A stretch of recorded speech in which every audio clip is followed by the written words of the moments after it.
So our next topic is thermodynamic state variables and equation of state.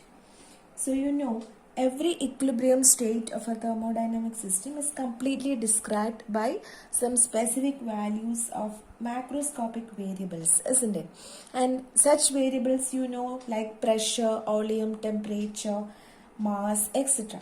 And these variables are known as state variables. So what are state variables? State variables are used to describe the equilibrium state of a thermodynamic system. Okay. State variables include pressure, then temperature, volume, mass, etc. Okay. Now equilibrium state, as we have studied, it consists of mechanical equilibrium, then thermal equilibrium, etc. That is, a system is not always in a equilibrium state, but with time it comes which is in mechanical, then thermal equilibrium, etc. Understood? Now, equation of state.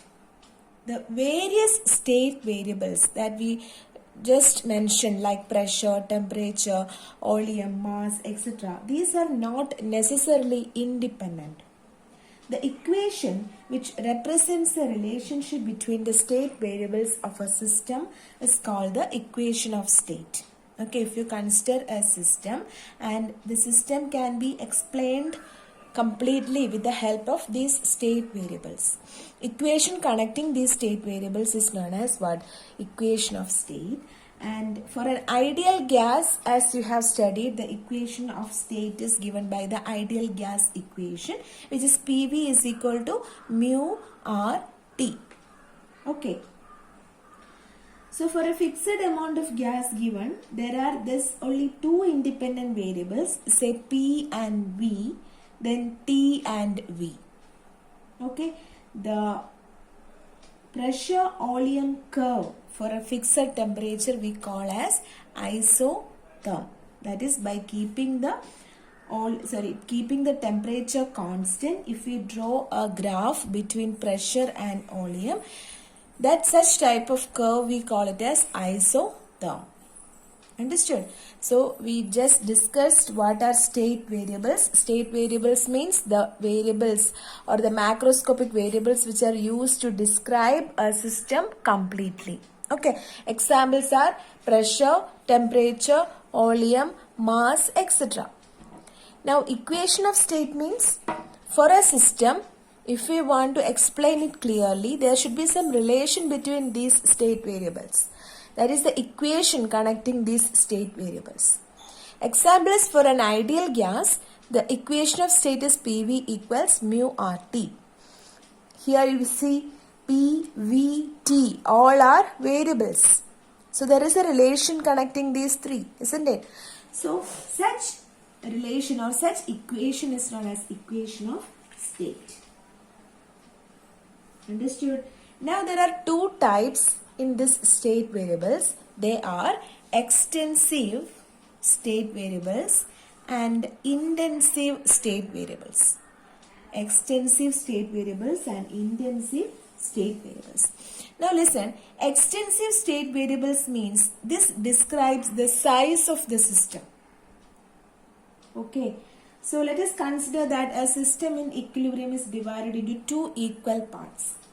The variable whose values get halved in each part are extensive, like internal energy, then volume, then total mass. These are all depending on where the size of the system, or these things indicate the size of the system. Understood? So these variables will get changed accordingly, and such variables are known as extensive variables. Understood? And the state variables which do not depend on size, of the system, they are known as intensive state variables. Understood? That means if a system in equilibrium is divided into two equal parts and the variables that remain unchanged, that remain constant without any change, for each part are known as intensive state variables, and the examples are pressure, then temperature, then density. These are all examples for intensive state variables. Understood? That is, the extensive variables change with the size of the system. Intensive variables do not change with the size of the system. So examples also you have to mention when you explain the intensive and extensive state variables. Okay. Now we will discuss some important thermodynamic processes. Okay, already you have seen isothermal, then adiabatic, conducting, diathermic, like so many things you have studied, right? Now here we are discussing, once again we are just revising the types of processes. First of all, as you have studied in chemistry also, it is isothermal process. Isothermal. From the word itself it is clear that this process occurs at constant temperature. Okay, the process which occurs at constant temperature are known as isothermal processes. Understood? Now the second one is isochoric process. Isochoric process. In this type of process, it occurs at constant oleum. Isochoric process means which occurs at constant oleum. The third one is isobaric process. Third is isobaric process. Isobaric process means a process or a thermodynamic process which is carried out at constant pressure. Constant pressure. Okay. Now the fourth one is adiabatic process.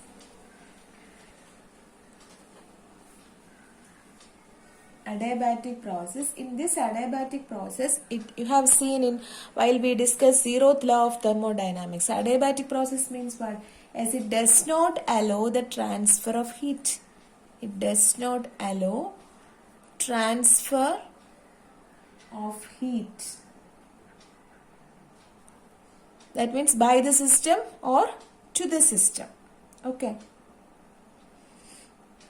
Not from system to surroundings or from surroundings to system. It doesn't allow heat transfer. Clear? And next one is cyclic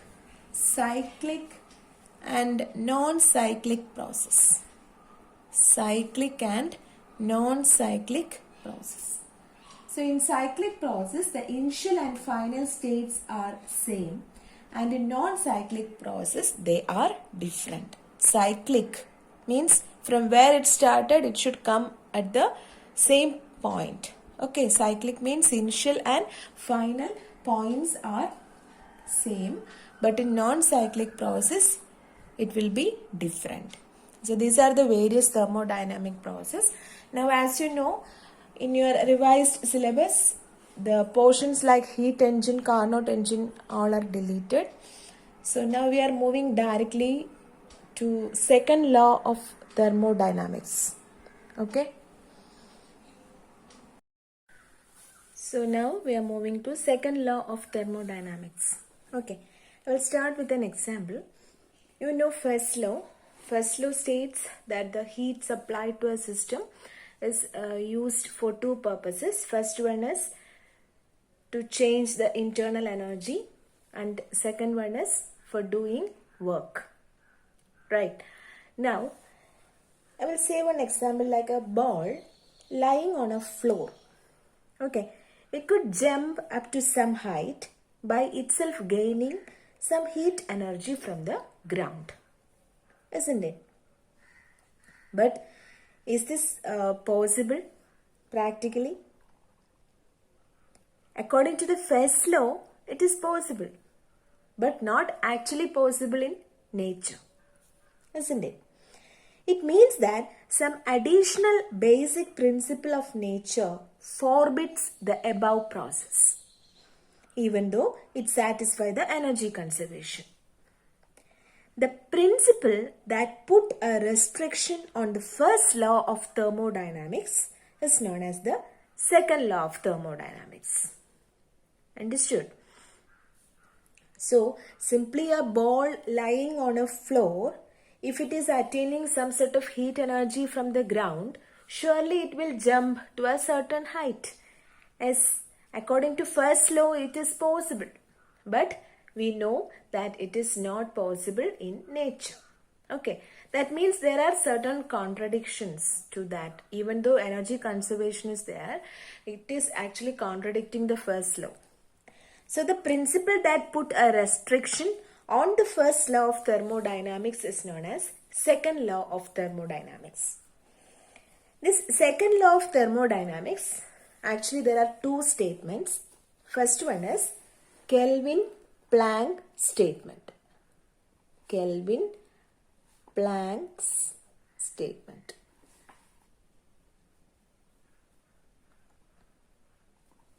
Okay. According to this, it is said that no process is possible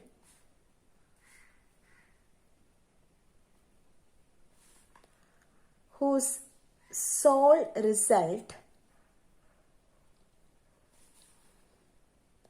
is the absorption of heat from a reservoir and the complete conversion of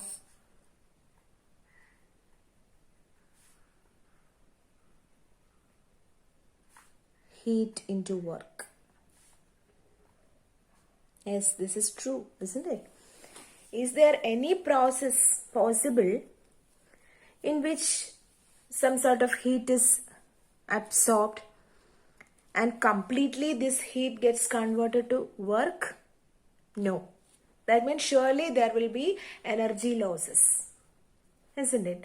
So that is what second law of thermodynamics states. That is, no process is possible whose sole result is the absorption of heat from a reservoir and the complete conversion of heat into work. The same thing is given by another statement, that is Clausius statement, in which it is said that same thing only, okay. No process is possible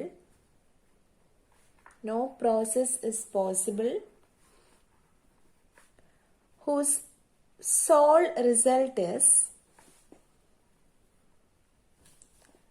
the transfer of heat from a colder object to a hotter object.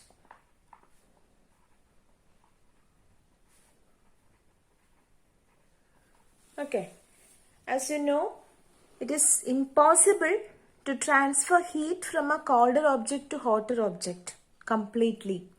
Surely there will be energy losses or heat losses or something like that. Okay, so these are the two statements that we use in second law of thermodynamics. Understood? So that's all about second law. Study the statement carefully. Understand its meaning. Okay. Now we are moving to the last topic of this lesson, that is reversible and irreversible process.